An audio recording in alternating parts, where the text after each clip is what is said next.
work as a commercial property inspector. My job is to walk through abandoned or foreclosed office buildings. To check for structural damage before they get demolished or renovated. Usually, it's just boring, dusty work. But what happened to me last October completely shattered my understanding of reality. And I was assigned to inspect a massive, sprawling corporate complex built in the 1980s. It had been completely sealed off and abandoned for over 12 years. Men armed with my heavy-duty flashlight and a clipboard, I started my sweep on the top floor, and slowly worked my way down. 4 p.m. I had reached the basement level. The air down there felt wrong. It was thick, heavy, and smelled like old, damp carpet and ozone. Menda. I walked down a long corridor, checking the empty storage rooms. At the end of the hall, there was a heavy grey metal door. I pushed it open and stepped through. Dengs. The heavy door slammed shut behind me with a loud metallic bang.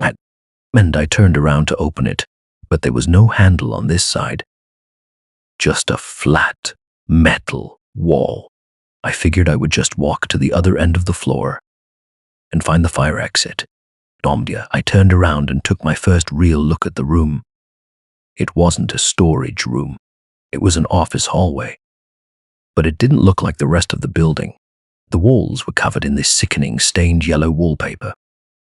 The floor was covered in moist tan carpet, and overhead rows of harsh fluorescent lights were buzzing loudly.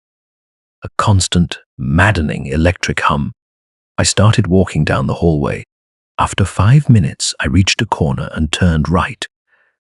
More yellow hallway. I walked for another 10 minutes. Turned left. More yellow hallway. Panic started creeping into my chest. Based on the blueprints, this basement was only 200 feet across. I had been walking in a straight line for at least half a mile. The geometry made absolutely no sense. And I pulled out my phone. No signal. Hello? I yelled out. My voice didn't echo. The damp carpet and wallpaper seemed to just swallow the sound. Immediately, I started jogging. I took left turns, right turns, wandering through a maze of identical, empty yellow rooms. Every single one looked exactly the same. The buzzing of the lights felt like it was drilling into my skull. My breathing became heavy and erratic. I was completely trapped in an impossible space. Then, the buzzing stopped.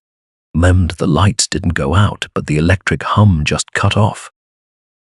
The sudden silence was deafening. From somewhere deep in the maze behind me, I heard a sound.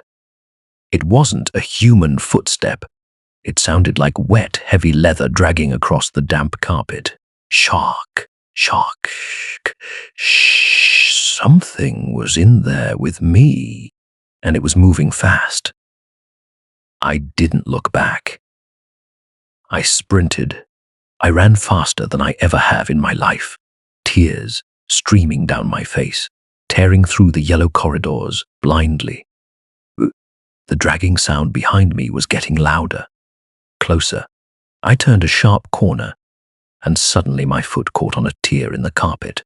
I tripped, falling hard forward, bracing for impact. But I didn't hit the carpet, and I fell forward and slammed face first onto cold, hard concrete. I gasped for air, scrambling backward. I looked around wildly. I was sitting in the middle of a dark, abandoned parking garage. The air was cold and fresh. I looked at my watch. It was 2 p.m. I had been missing for over 5 hours. I ran to my truck and drove away, shaking uncontrollably.